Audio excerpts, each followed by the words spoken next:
And we want to welcome everybody to another episode of You and the Law podcast show. We're streaming live on Facebook Live. We want to thank you for taking the time out to tune in and join another informative topic on You and the Law. We've got a guest that's going to be joining us. His name is Sky Bauer. And before we move on any further, I need to introduce who I am. I'm Virgil Green, one of the co-hosts of the show, and the guy sitting on the other end of the mic, who's got this, I don't know, this photo behind him. Who, he goes by the name. He's Keith, retired police chief Keith Humphrey, but he's known by everybody else as Chief Swaggy One. What's going on? And it's Brower with an R. Brower. Well, you know what? You remember? Scott. He's. We cannot go through a podcast without him making some type of correction. So I'm cool with that. You ought to get it right. Now I wouldn't have to make a correction. Well, I heard about your nickname, Chief Swag, by the way. So that's why I dressed up with my $500 shirt and my beads and everything. Oh, you're a bad man. But Just for listen, man. B, you look good in that uniform, man. Well, thank you, man. Thank you. Man, I'm so proud of you, man. I am, man.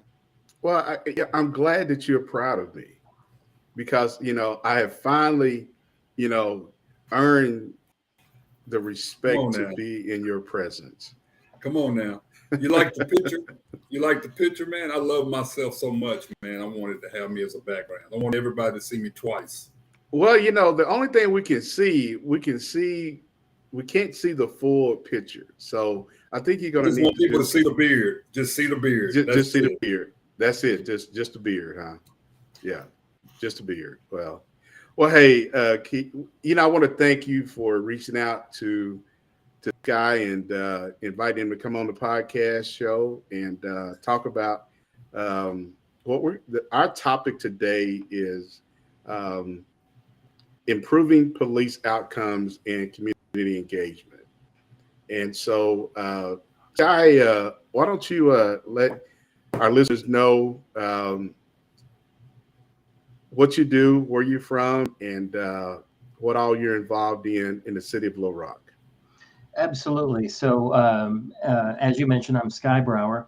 I consider myself, I guess if I was going to give myself a title, it would be engaged citizen. I'm trying to be a citizen who's active in the city, actively trying to solve problems, actively in trying to improve quality of life, and actively trying to advance the causes of diversity, equity, and inclusion. Law enforcement is a big interest of mine. I came from an IT background. I was in IT for about 27 years. And then in 2020, I decided to leave that field entirely so I could do something a little more meaningful. And since that time, I've just been making connections, got to know the chief, got to know several people throughout the city. And we've just been having a good time. We're really trying to make a difference. Is what we're trying to do. Okay, good. Well, Guy, me and Chief Humphrey, we talked about this topic earlier in the week. And, I think it's really important that law enforcement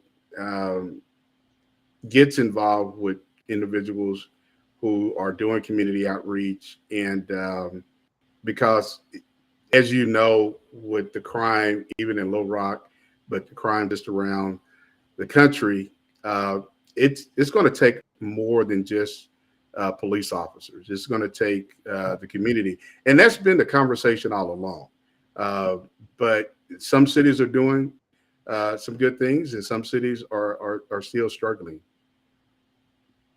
That's absolutely true. In fact, I tell everybody that if you ask the police, there's a lot of people around town who complain about rising crime. And I say, if you ask the police, they will tell you we cannot arrest our way out of this problem. Bigger jails, more officers, more arrests, more prosecutions, more sentences is not going to solve the problem of rising crime. Citizens have to become active, and they don't just become active by arming up and defending their turf. They need to get active in the community, look at what the problems are, that are out there and pay more attention to it and show a little bit more compassion. It's going to take time to reverse, but that's really where it starts. Yeah. Chief Humber, you got Yeah, I do. If I can kind of tell you what really makes me proud to know this gentleman is that he participated in anytime there's a community meeting, it doesn't matter what side of town it's on. Anytime, and what I like, he likes to, one of the things that he does really well is he likes to get the facts out. So he's not afraid to go up against individuals who might not be providing accurate information. But he would call me and say, "Okay, Chief, what's really going on?" Or call Chief Haskins, "What's really going on?" And then he was able to relay information. But I found something really interesting. In living here in Memphis, last week was a hectic week for the city. We had a young lady who was kidnapped and murdered, and then we had a active shooter situation where a person was driving all over the city, shooting people randomly, and it really put the entire city at fear. Held the city hostage for a couple hours. But one of the things, I pay really close attention to press conferences, and I pay really close attention to the press. And what I saw was an entire community coming together. I saw the police chief gaining support. I saw the mayor gaining support. And one of the things that was said, and I saw several individuals that reminded me of Scott. I saw the entire city talking about unity. It wasn't any finger pointing. It was, okay, this is what we need to do. And so I thought that was amazing. And that lets me know there is hope for Little Rock when it comes to that everybody puts their heads together and come up with a solution. Yeah, and Keith, that's what it's going to take when you have some people they point fingers and blame, especially the police chief, and they blame the mayor about, what are you going to do to solve the crime? But you don't really have a whole lot of people in the community, whether it be your faith-based organization or your community outreach organizations. Everybody should be coming together to address those concerns that's going on in the community. So Sky, Chief had to step away, so it's just going to be you and I till he come back on. So, I want to just let everybody know, if you got any questions, put those comments in the chat room, and we'll get those comments, and we'll address those comments throughout the podcast show. So just to let everybody know that, tonight's topic, we're talking about the, how can police improve the outcomes and community engagements. And Sky, a lot of cities are doing everything they can to be more, diversity. There's a lot of conversation around diversity, equity, inclusion, DEI. And so how much of that plays into the conversation when we talk about police and community engagement? Well, that's a wide topic. It seems you would think, by the way, hello, Laura. I can't chat in the chat room, I don't think, but I saw that she said hi, so thank you. Well, so yeah, I think if you could probably reply in the chat room. I see Laura Martin on. She said hi, Sky. So you'll be able to see the comments in the chat room. All right, awesome. Yeah, that's great. So the question, here we are in 2022, and you would think that DEI, diversity, equity, and inclusion, would be a really driving force. And there are people that are for it. A lot of the younger generation certainly is. Some of us that are a little bit older have learned but there's still a lot of resistance. There's a lot of resistance to it. What I think that a lot of the problems that we have is that we've had such segregation in our persistent segregation over time in our neighborhood. And it's not that some of them are exclusively white or exclusively black. It's just that they're not well integrated. And so people don't get to know each other very well. When you don't know people very well, it's really easy to make judgments. It's really easy to stereotype. The solution is for people to go all over the city and make friends everywhere, and get to know people. And then those biases tend to melt away. We realize that, actually, people aren't as I thought. This isn't exactly like I thought it was going to be. These are pretty cool folks. In fact, me doing that, I've learned so much that I've brought back to my own community that's injected some life into my community. I'm in a neighborhood that's, traditionally we just we come home, we park our car in our garage, we go inside, we don't talk to anyone. Now we interact and know each other and, have get-togethers and communicate and stuff like that. And those are not things that I learned on my side of town. That's, things I learned elsewhere. So there's a lot that we can learn from each other. Yeah. Well, it kind of takes you back to, an era when I was growing up. I was born in 63, and, back in the 60s and 70s, you had a lot more, everybody went to church on Sundays. Everybody went to, Wednesday night, Bible study. And so everybody had other means of meeting people. And it wasn't just so much just people on your block or people in your neighborhood. You still have some, you had some of that then, and you still have some of that now. And you made a comment, earlier about, just how some things haven't changed, because when it comes to looking at race, and especially, I think a lot of people, even me, I look at how things are in the Deep South. When you get into areas, like around Arkansas, you get it into areas, parts of Mississippi. I was a police chief in Helena, West Helena, and which is, borders Mississippi. And the culture in that part of Arkansas is a lot different than it is when you get to Little Rock, or when you even get up to the northwest part of Arkansas. But you still see a lot of that separation because of race. So, and I think that's something we've been dealing with for a long time, and it's continued to be a problem on how we communicate with each other and how we engage with each other. It is true. That is true. Yeah. So we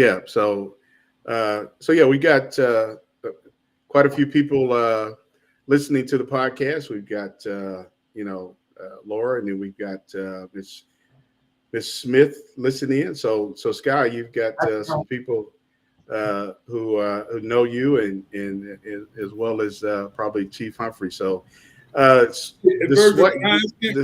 swag man has joined us again. Hey, I do want to ask, and maybe y'all covered this during my absence, but Scott, how did you get so involved?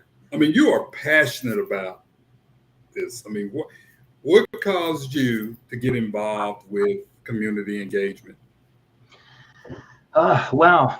I'm a type of guy that I would go work my butt off at work, potentially 60 hours a week, sometimes longer. Not so much in my later years and stuff. I realized that, I've got to, you start worrying about work-life balance and stuff. But then what do? You watch TV, you see all the stuff that's going wrong in the world. You can't really do much about it.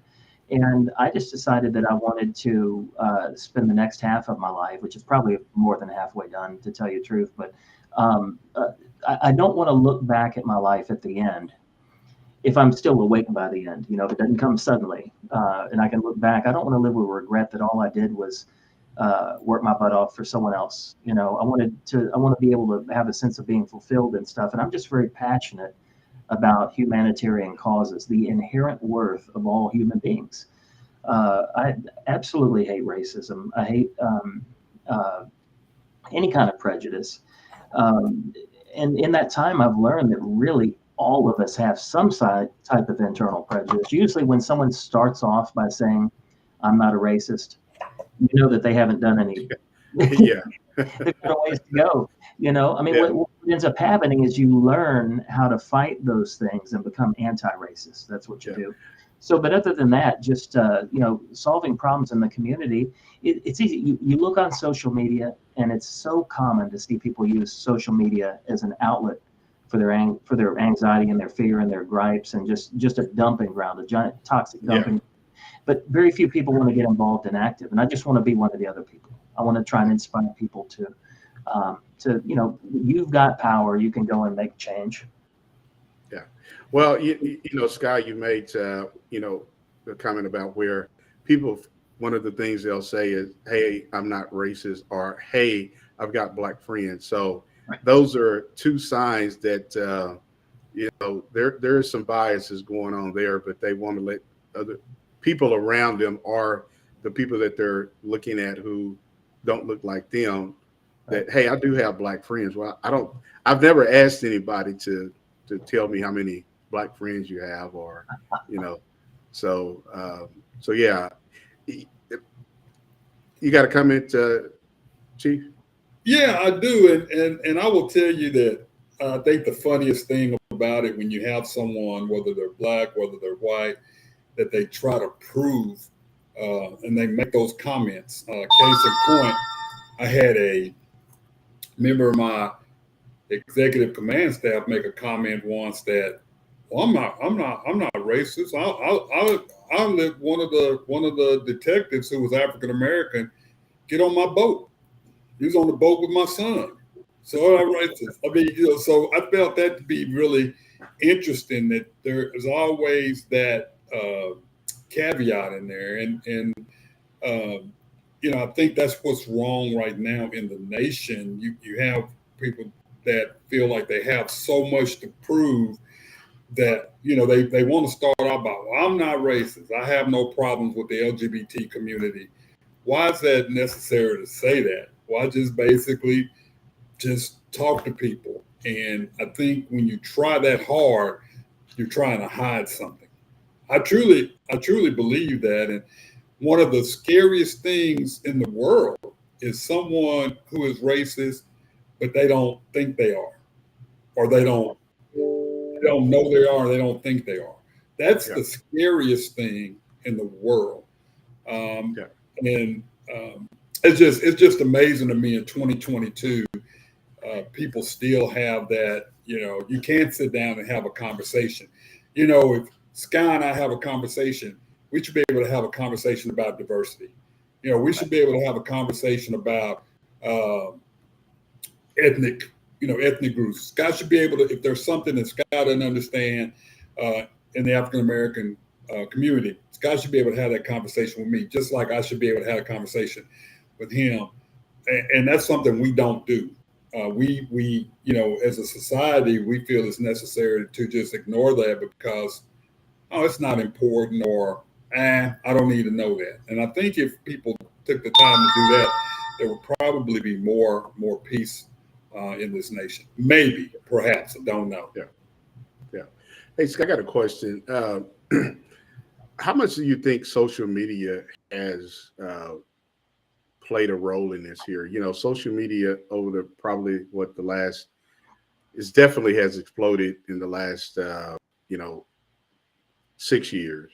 Right. But how has social media kind of either helped kind of improve community engagement, or has it kind of hurt community engagement? Because now people are able to say a lot of things behind their cell phones or behind their keyboards, and people are not able to see who they are.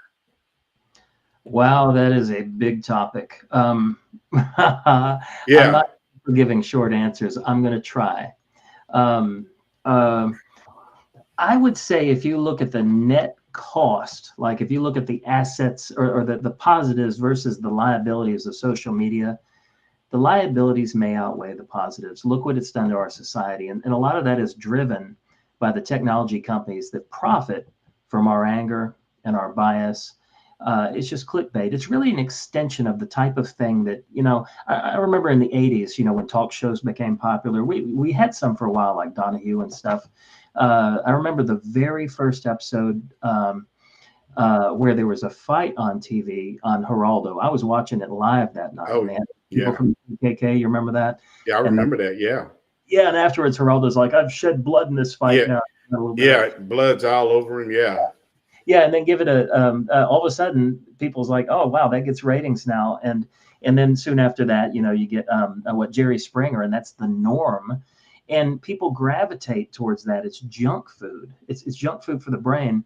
All the judge shows and stuff where we can sit back there and judge other people because it makes us feel better about ourselves. Well, it's the same thing with social media. There is an element of anonymity, and except for the people that get on there with their real names. It's really torn apart our society. Some of the developers of Facebook have come out and said this is tearing apart the fabric of our society. So sure, there are people that connect and get active in social causes, but I'll tell you the reason I finally left Facebook. I had many good friends on there, some that I didn't know well, that I only knew online, some that I knew very well in person, several that I used to travel with to go to like music events and stuff like that. And after the George Floyd, the killing of George Floyd, stuff started coming out of my friends, a lot of them, that I was like, whoa, where did that come from? Okay. It was really racist. It got to the fact that the point that I finally had to mute some of them or unfollow them so they wouldn't appear in my feed. And then once I realized that didn't stop them from responding to my comments, like if I put a Black Lives Matter logo on my profile pic and they would come with all this heinous stuff, I had to just leave. I just said, this is unredeemable. I can't. It was painful. It was painful to hear this. So overall, it's been difficult. It's been difficult. Yeah. Well, we've talked about this on the podcast show quite a few times, Sky, where it did not help to have the president of the former president of the United States, the rhetoric that he had from day one, right, that escalated and escalated and escalated until what we saw happen on January the 6th. So, to look back over this person's 4 years in the White House, you have to ask yourself, not ask yourself, you never saw any community engagement that involved everybody. The only engagement you saw from that individual was how he was engaging with people who aligned with his message and his way of just tearing people apart. I mean, when you got a man who attacks another man's wife, and then all of a sudden that person comes out and they're holding hands, there's something wrong with our society. There really is. And I've had people tell me not to admit this before. They're like, TMI, I'm going to do it anyway. I voted for Donald Trump in 2016 because the populist message appealed to me. And when people started pointing out the white supremacy groups that were supporting him, I was like, there's always some nuts out there, just disavow it and let's move on and stuff. I was probably one of the more reasonable Trump supporters that suffered for 4 years with every stupid thing that he said, just going, God, just shut up, But then once COVID came around, once the killing of George Floyd happened, that was really the tipping point. That's when I thought, this guy needs to go. He's tearing our nation apart. He's causing more division. And then all of a sudden, the wingnuts became the base. I think the reasonable people left. They said that during that election, something really interesting happened. There was a shift in white males away from voting for Trump, but for some odd reason, there was a shift in black males voting for Trump. Yeah. And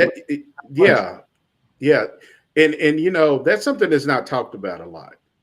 How black males became a small, I don't know, 2% or whatever percentage of it was, how these black males, and I don't know if it was because of maybe their uh, the, the the kind of wealth they thought they were in. I Right. just can't see people like you and I, average working class people who would say, "Hey, I'm gonna support Trump," knowing how this man has treated black people, how he's treated Latino people, immigrants, Puerto Ricans before he was president of the United States. How do you get behind and support somebody who has done a lot of things to tear people apart, but it benefited him? That would And see that's something that we just didn't know. A lot of us didn't know. Um, we knew that he wasn't a perfect guy. We knew that there was all sorts of shenanigans in his background and stuff. But the populist message of running America like a business, America first, um, protect the border, all that kind of stuff really resonated and stuff. And I still believe that we need strong border security, but I'm not into uh, the phobia about immigrants. It's been, I mean, I hear people all the time now blaming immigrants for things that they're just not responsible for. They're bringing diseases and COVID into the country. It's ridiculous. There's so much hatred and stuff.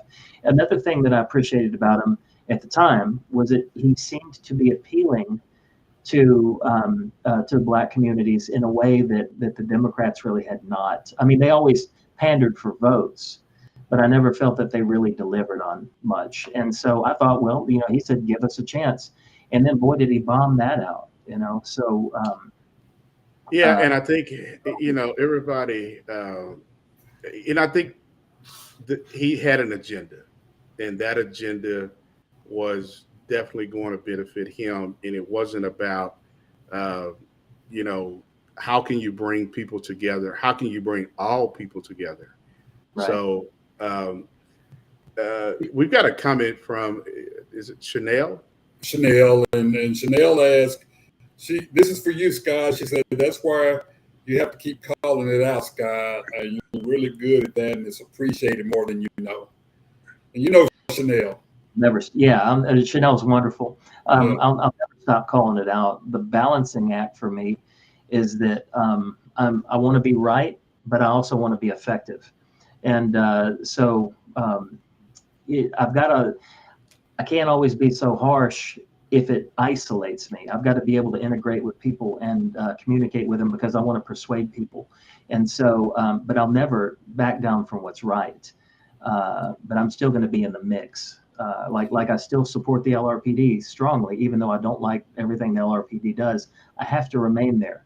I can't disengage because I still want to help with change. That's why we're putting on this event that we've got coming up. It's going to improve conditions in this neighborhood along Reservoir Road. It's going to be another event like the last one that you came to, Chief, except this time it's the LRPD and the Racial and Cultural Diversity Commission. So, we just have to keep going. So I'll never stop saying what's right, but I have to do it. What does the Bible say? Season your words with salt, make them palatable. Yeah.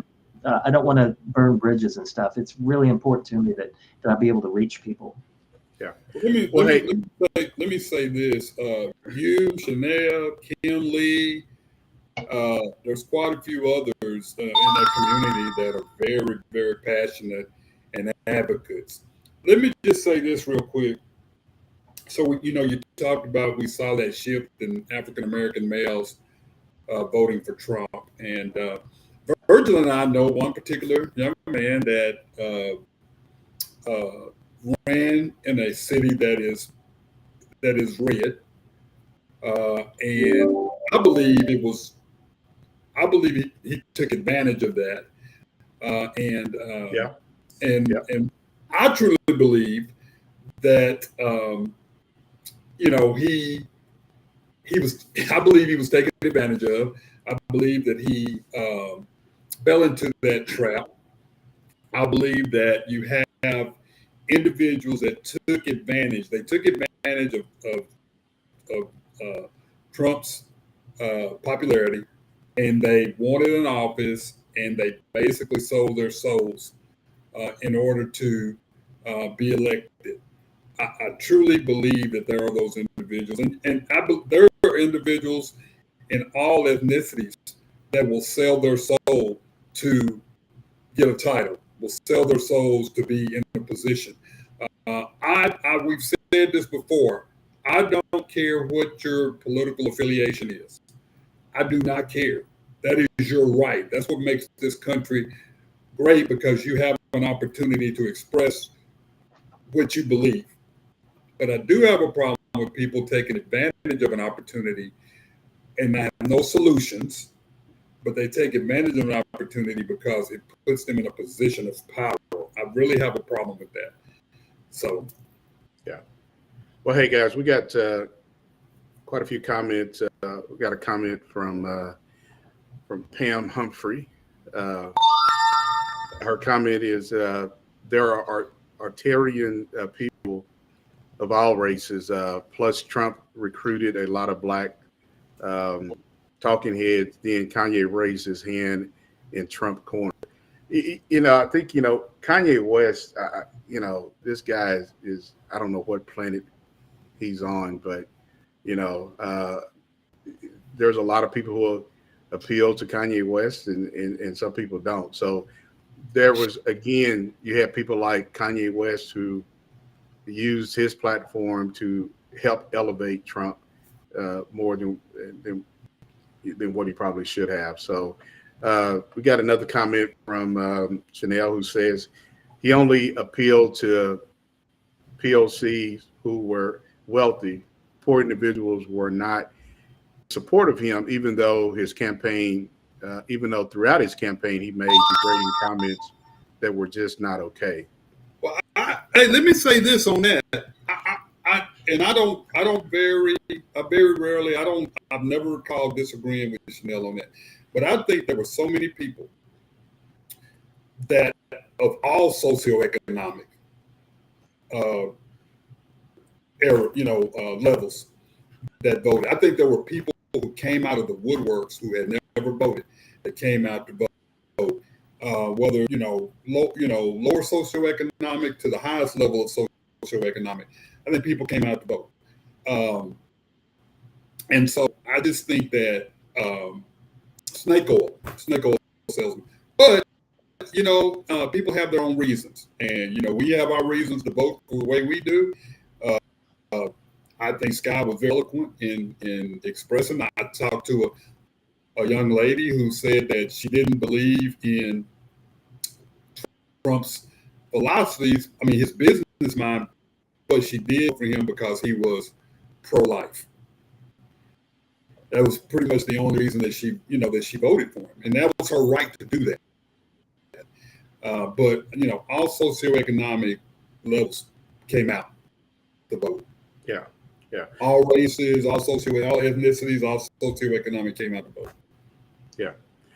Well, hey guys, we got a comment from Reggie Wilson, who says a lot of black males never got over the super predator tag by Hillary Clinton in the early 90s, thus the support for Trump. So I want to go back to a question, Sky, on our topic tonight, as we talk about improving police outcomes and community engagement. Oftentimes we've seen, Sky, where police officers have done a lot of things that inflame and escalate a bad relationship between, especially the minority community, from what we saw in Minnesota with George Floyd, from what we saw even going back to Ferguson. I mean, you can go back, a lot of times where police are responsible for these things to happen or that occurred. And so, but the one thing that I'm going to ask, and your involvement with Little Rock Police Department, either prior to Chief Humphrey being there or even when he was there, have police really done a lot to improve those outcomes after these things have happened? I think under Chief Humphrey, they really did. And Chief, you remember when I was at your retirement celebration, and I said on stage that before I met you, I was sort of heading in that FTP direction, and that got a laugh, and that was kind of funny because I'd actually for time cut my real joke. Uh, I didn't expect people to think that was funny, but I guess they did. The deal was, I was among many white people that were just horrified by what they saw happening to George Floyd, and finally we were starting to wake up. We didn't really know what to do, but the issue of police brutality was really coming to the forefront, and the realization that what happened in that moment, those 9 minutes, doesn't really happen to a lot of white people. Yeah. Not that I'm aware of anyway. I mean, this is just a flagrant disregard for human life, and it was just shocking. So I had learned early on that we'd had cases here in Little Rock. I remember I was almost chosen for the jury of one. What was that guy's name? I think he was the son of one of the former chiefs or so, Terry. Last name Hastings. Yeah. Josh Hastings was the kid's name. And I was almost chosen for the jury for his trial. I'm really glad I didn't, because they had 2 mistrials, and I think they finally let him go the 3rd time. But, we had people, firing through windshields, jumping on the hoods of cars and stuff like that, and claiming that they were about to be run over and stuff. I don't know the facts. I wasn't there, but those things don't really happen on the Chiefs' watch. That's one thing I said. We didn't have that kind of stuff happening while Chief Humphrey was here. He put in some really sensible reforms. One of those being ending nepotism. Fathers couldn't supervise their own kids and stuff like that. Josh Hastings, I think his father was the chief. Is that correct? No, he was not. He was not the chief. He was a supervisor. He was a higher level supervisor. Oh, okay. Well, one of the things that just like what happened up in Minneapolis, a city that has had a history of a bad relationship with the Black community and with many other people in the Minneapolis area. And so one of the things that I've seen since I've been up here over the last couple of months is that you have a lot of different people from different countries. You got people from Somalia, you got people from India, you got people there's a lot of different nationalities that are in the Minneapolis Twin Cities area. And each of them has a bad history with the Minneapolis Police Department. And over the period of time, all of these things come back to the leadership of the organization and how that message is getting down to the patrol officers. Because, what we saw Chauvin do for 9 minutes to George Floyd people don't even a person wouldn't even do a dog that way. Right. And if a person had done a dog that way, there probably would have been a much more outcry from that being done to an animal than what it was done to a human being. Because we've talked about this on the podcast, Scott. A lot of police officers did not see anything wrong with what he did. Yeah. A lot of them did see some wrong in it. But it's very disturbing to see how could you in a uniform not see anything wrong with it, but you want to go back and say, well, only if he had complied. Well, I was going to say that, Virgil, always prefaced by, well, he was a criminal. He had an extensive criminal history. And so basically, and I've always said, it didn't matter what he did prior to the knee going on the neck. At the end of the day, he was under control. There were so many different ways to control him. Let me say this, and Scott, I don't know if you're familiar with this, Virgil. You and I may have talked about it. Two of the best programs that I've seen. Well, actually 3 in Newark, New Jersey, and people are going to say, "You got to be kidding me!" New Orleans and Baltimore. And we know that those have been very violent cities. We know that those are predominantly African American cities. We know that they have a bad reputation, just based on a lot of times we'll say it in the media, or whatever, no matter what the case is.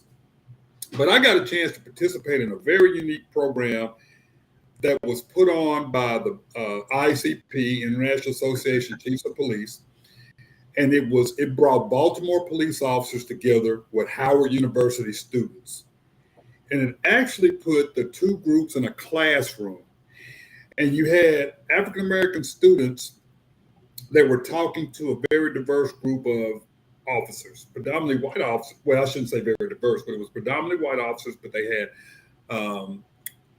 Latinx officers, African American officers, Asian officers also in there.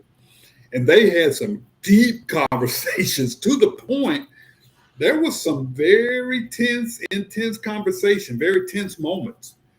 Mm-hmm. But you know what? It was an environment that they were forced to listen to each other. So there wasn't this hit and run. You know, you say what you want to say and you leave. It was very, very intense.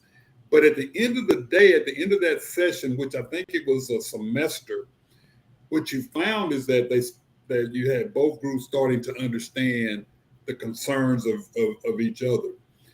In New Orleans, they have the mentoring program. What New Orleans did was they started taking care of inside that police department.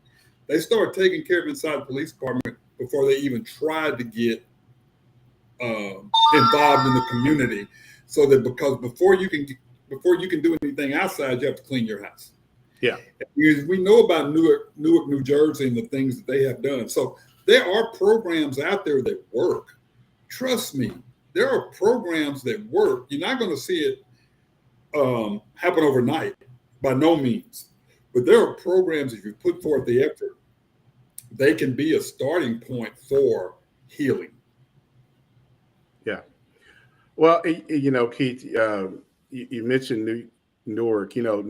Newark comes up a lot in conversation when people talk about, here was a city who had one of the worst crime rates in the United States, how they disbanded their police department, started all over, and they're just a model for what other cities should do. But they've also had their issues as well. So again, I think it just comes down to when police officers do things in the community, there has to be some ownership as to, this wasn't right, and not come out and try to justify some of the things that have happened, in Sky. And I think that's the biggest thing with whether it's in the Black community or the Latino community, or even in the Native American community.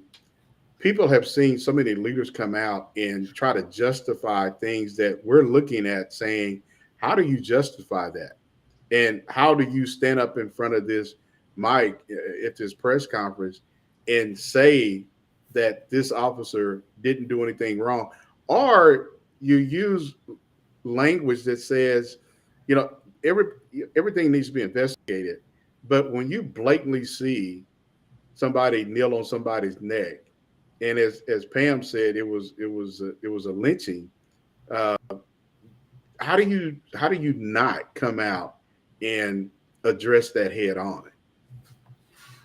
Yeah, it's tough to see something like that. Let me say this: for a lot of people that are in the debate these days about what the police should be used for, like the solution to crime is more police, go into the trouble neighborhoods, crack down, blah, blah, blah, blah, blah. You really you can't have the necessary perspective unless you look back at history.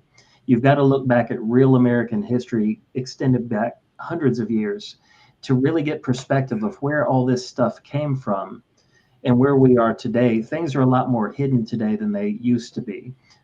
There's a lot more coded language out there. There's a lot more dog whistling.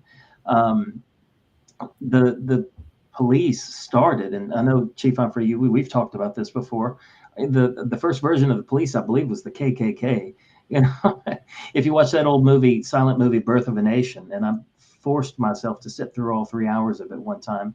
That's what it was. The purpose of the police force was to police or to control Black populations. And Well, you kind of like the slave patrol.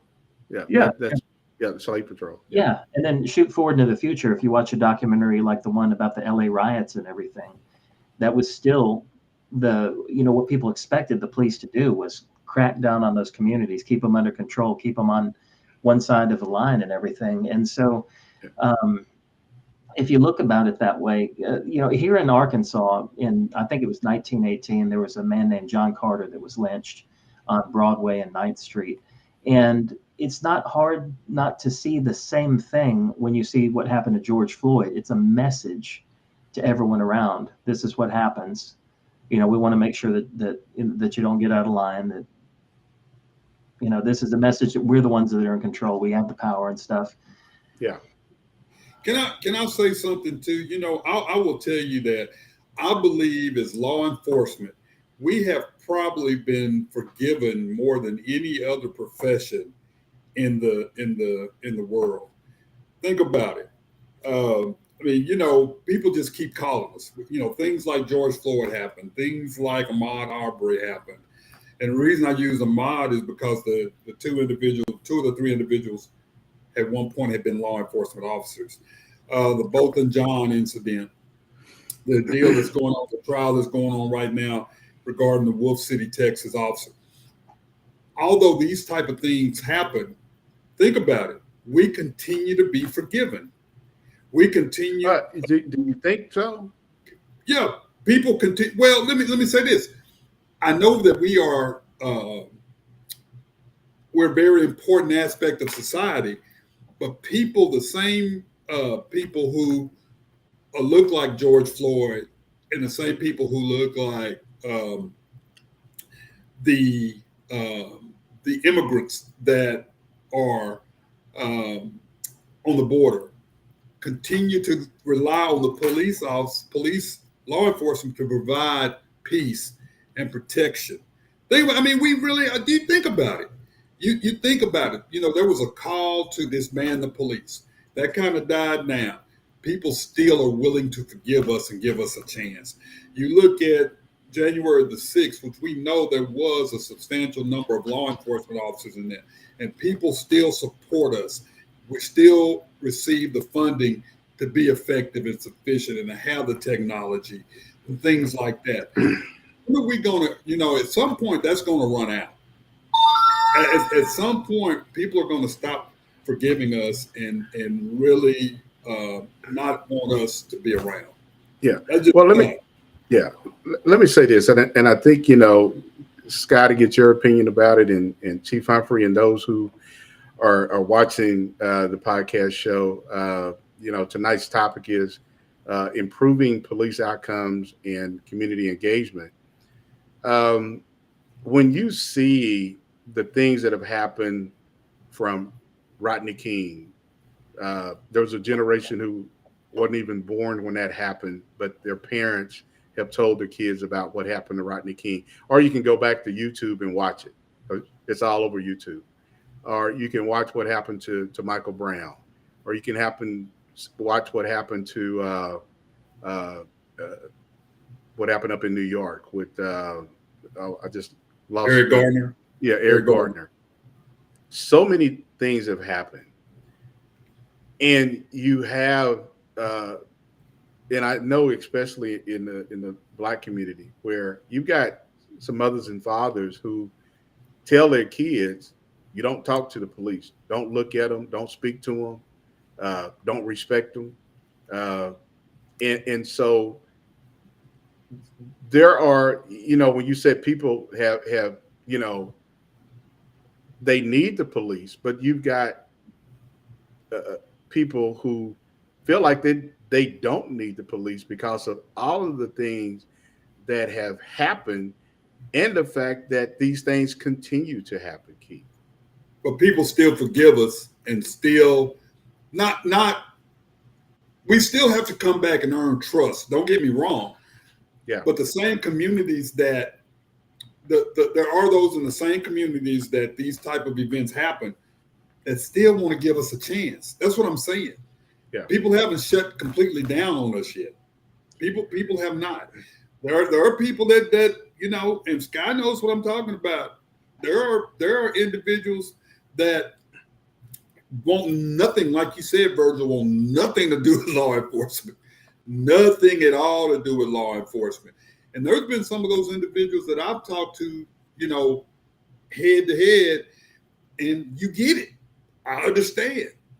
And one of the things as a chief, is I've said I can't defend wrong.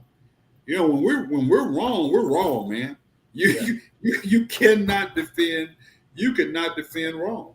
Yeah. And so, but people continue to still, want us around. They want us around their kids. They want us to continue to do the programs that they're doing, the PAL programs, and things like that. The Citizens Police Academy. They still want us, they still want to be around us, and but we continue to make these mistakes. Yeah. Hey, we got another comment from Chanel. She's asking us, are we familiar with Chavez Carter's story, the young man who was handcuffed in the back of a police cruiser and was shot in the head? The police claim he committed suicide. He was left-handed, but shot in the right temple.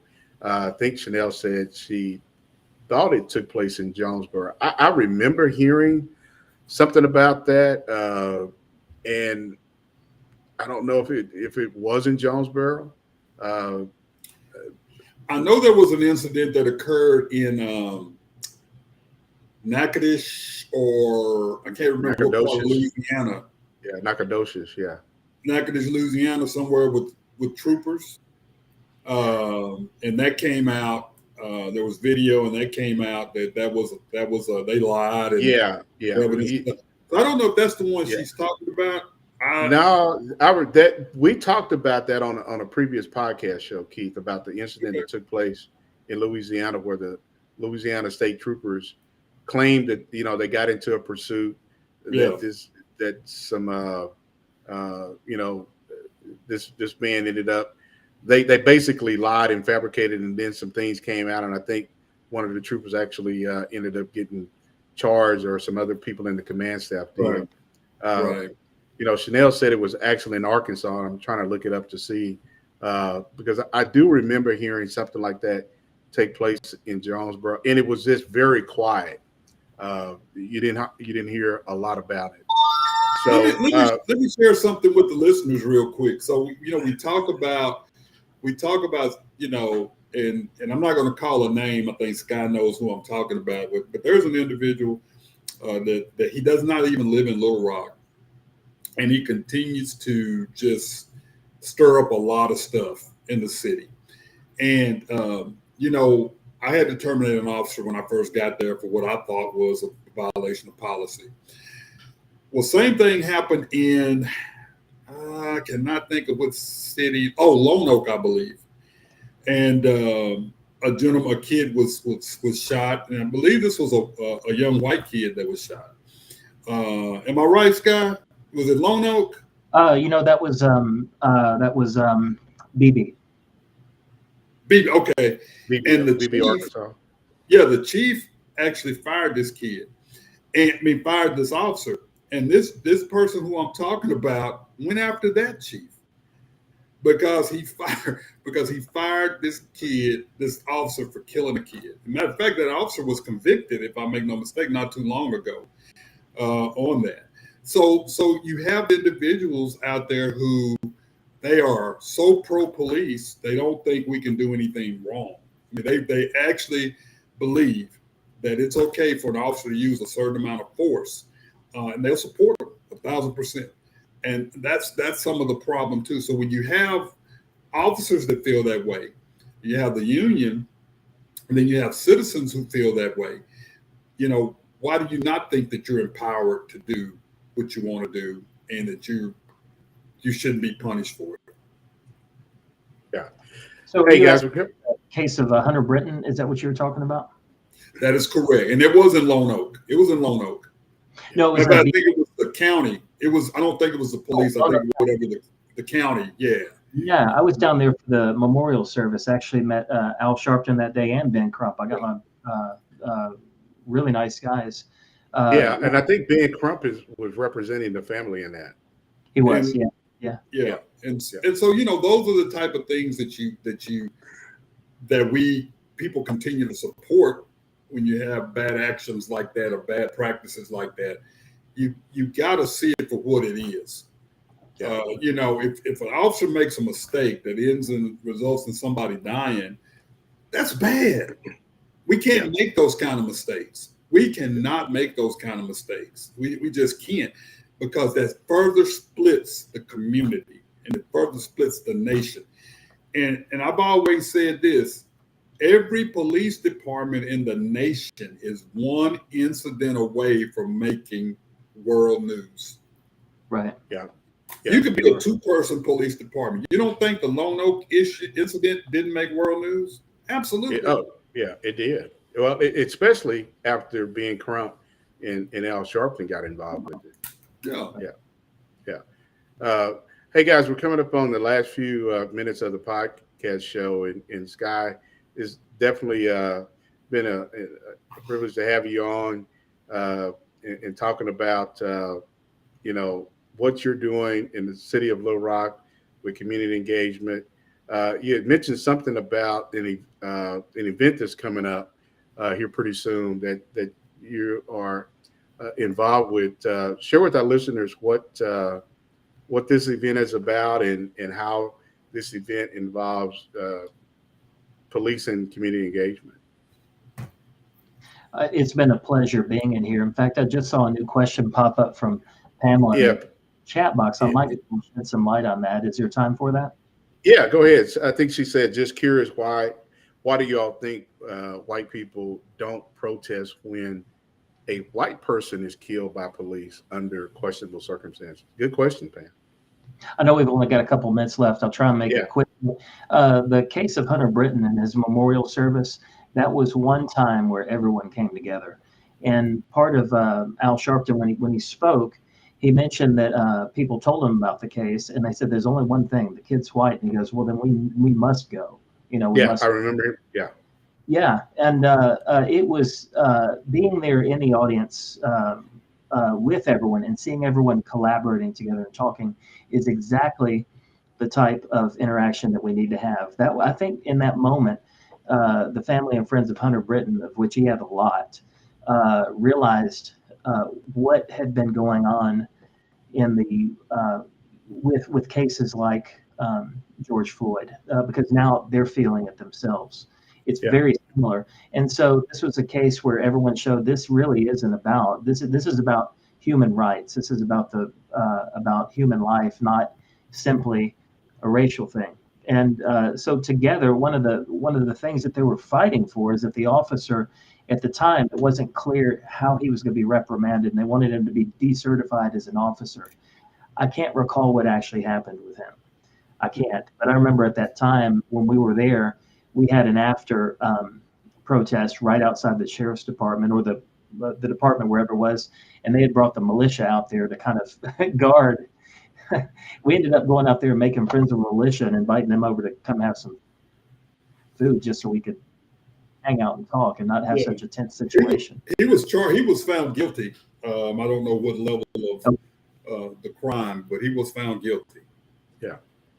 And it wasn't his first time doing something like that either. That was the other thing is why it was even in law enforcement. Yeah. Well, thanks for having me on. My man, Sky Brower, my man. Yeah, we got a few. The event is coming up in Little Rock. What type of event is that? Yeah, so this is really good. Try and make this quick too. The LRPD under Chief Humphrey put together a great series of community conversations that they called Courageous Conversations. They were held in various churches around the city. They brought together the community together with the police. They brought out the entire command staff. They had listening sessions with the audience. They wanted to know, what are your challenges? What are your thoughts, your feelings? How can we help?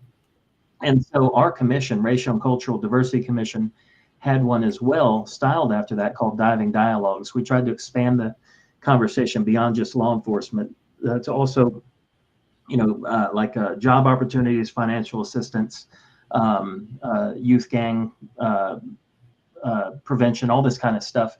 And I'll always be grateful to the chief for coming out and being a guest, because it was like literally an hour before he was moving out of town, and he gave us his last hour in town. In fact, I had to practically beg him to take a meal with him because we had so many boxes. I'm like, no, just take one, please. Thanks for coming out. It was great. So this one that we're having is a collaboration. Could you try again? Well, watch us talking to me now. This one is a collaboration. We're putting together the LRPD and the Racial and Cultural Diversity Commission. We're giving this the title Residents in Action. So it's kind of like the next step beyond a conversation. Reservoir Road is a road that has a lot of apartment complexes in it. There's a lot of police reports out there. I've spoken to one of the officers at the Northwest Division, and he said he does not think that the area is beyond hope. So that's what we're there to do, is restore hope. There's churches along that street. A church is going to be hosting the event, and we just want to build. We're going to focus on building community. We're not going to put the focus so much on law enforcement, but on partnership, community policing, and just really building, knowing the kind of struggles that people are having. Oh my gosh, I've learned so much stuff about, the struggles people have with childcare, housing, rent getting raised, and all of a sudden they don't have a place to live. There's a lot of stuff that if we can help address some of that stuff, and if we can even just work on building community and compassionate understanding between diverse cultures there, then there's a lot of good that we can do. Yeah. Okay. All right. Well, Sky, sir, it's definitely been a pleasure having you on the podcast, and it's another great topic that hopefully our listeners got some informative information about. Hey, Scott, Virgil's Watch talks also. It says, "Put me back in the box of Cracker Jacks." Hey, you know, Scott, what did I tell you before he popped up on the screen? And there's people that's very close to him who will agree with this here. I know they may not comment about it, but they will agree, because I'm pretty sure that they're still listening. He needs some couch therapy. Yeah. The swag man needs some couch therapy. Let me say this before we go to, man. There's another person that I have to say, and I think Scott knows, man. Laura Martin is just amazing. I don't think she gets enough recognition for. She hasn't missed a beat in the community outreach, and she is amazing with what she does. And Laura, thank you. You know how I feel about you and Ken. Love you. And Scott, let me say this, man. Love you, brother, and I really appreciate you. And miss you, man. And next, we'll get it. We'll keep in touch, man. I really appreciate you. All right. Absolutely. I make sure people don't forget you either. I bring you up in conversation all the time. Thank you, man. I appreciate you. All right.